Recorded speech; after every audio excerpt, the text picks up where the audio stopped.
David Linden. Mr Deputy Speaker, and can I start by commending my honourable friend, the member for Glasgow South, for having the foresight not only to secure an adjournment debate, but an adjournment debate that allows us to detain the Minister here for a certain amount of time and to rack him over the coals about this deeply flawed decision. If the Minister thinks he's getting out of here before 10 o'clock tonight, I tell him he's got another thing coming. Can I start also by commending the Minister on his promotion to this particular post? And he'll be aware that myself, my colleagues in the SNP benches, my colleague from Glasgow North East, and indeed other cross-party politicians in the City of Glasgow have written to him, commending him and congratulating him on his new post and inviting him to the City of Glasgow. Now, I have not checked my mailbag this evening to see if we've yet had a response to that letter. I'm sure that as I toddle my way over to the mailroom tonight, that response will be there. He'll be telling me that he's coming to visit the City of Glasgow in the next couple of weeks. But the main issue that I want to address this evening is the disproportionate impact that the East End of Glasgow is getting in terms of these job centre closures.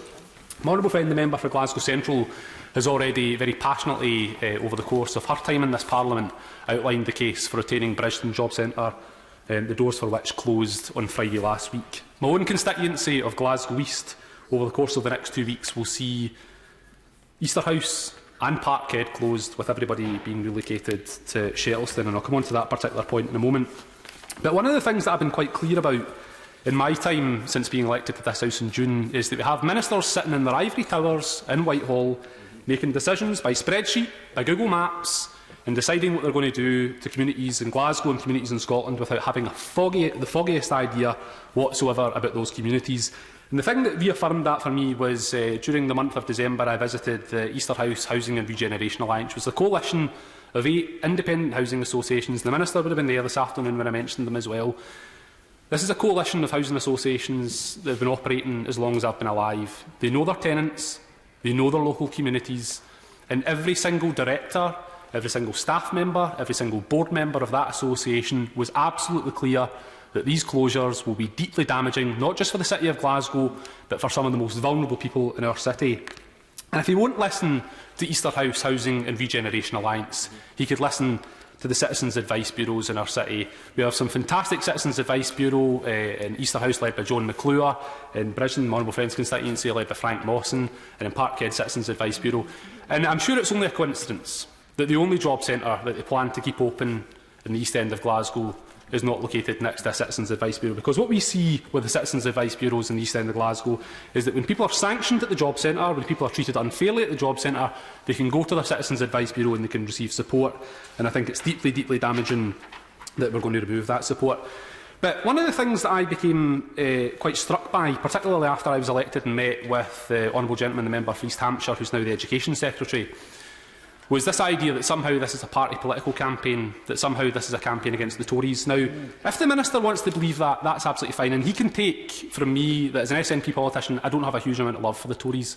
But if he won't listen for me, then can he at least listen to the 3 East End Tory councillors, Councillor Thomas Kerr, Councillor Philip Charles, and the other councillor for Calton, Robert Connolly, who have all added their voice to the campaign to save our local job centres. Because if the Minister leaves this debate thinking tonight that this is somehow some sort of Labour SNP campaign against the Tories, then he is deeply, deeply mistaken. This is a campaign to protect our job centres and protect some of the most vulnerable people in this city.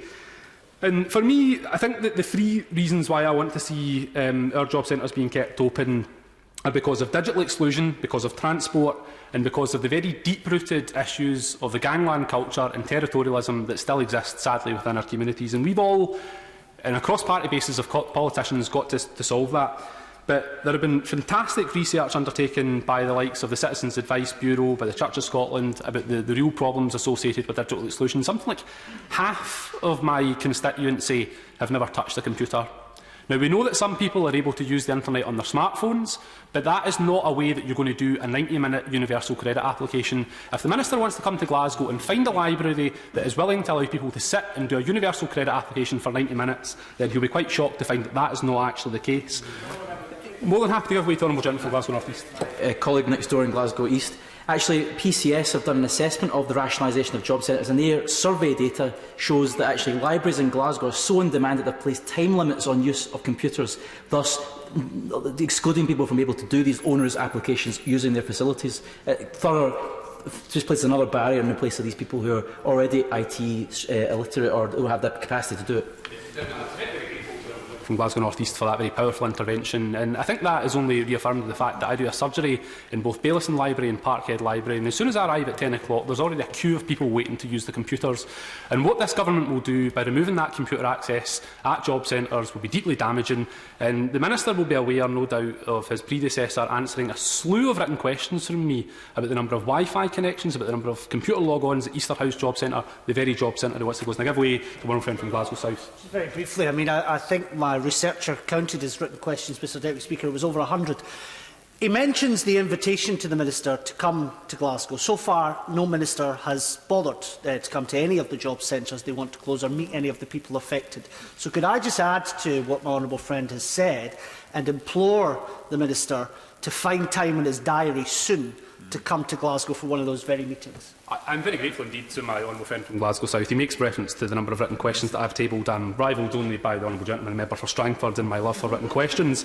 But I think that is actually a very powerful point about the fact that ministers from the Department of Work and Pensions have not bothered to visit the City of Glasgow. And actually one of the other written questions that I asked of the UK Government was the last time that a minister had visited the City of Glasgow. And I was rather shocked, Mr Deputy Speaker, when in response to one of those written questions I was informed that a minister had indeed visited a job centre in Midlothian. Now, I don't know what the geographical knowledge of Her Majesty's Government is like, but can I impart a bit of wisdom onto them that Midlothian is not exactly Easterhouse. It's not Castlemilk, it's not even Murray. So I think if the Minister is serious about being someone who is focused on the entire United Kingdom, then he ought to come and visit the city as well. I'm more than happy to give way to my honourable friend from Coatbridge and Christ. I'm wearing that. If the Minister does come to Glasgow, I would like to invite him. It takes half an hour on the bus. These job centres are closing down on average. Why don't you do the walk? Walk from the one centre that's closed to the next and see what these people are facing. It'll take you over an hour and you'll be more than welcome to come to Glasgow and do the walk. Thank you very much for that point. Well, gentlemen, even for an Albion Rovers fan, he's very quick off the mark because he has worked out my very next point, which is on the issue of transport. My honourable friend from Coatbridge, Christen and Bellshill, of course, shares a constituency boundary with me, and one of those boundaries is around about Gartloch and Gartcosh.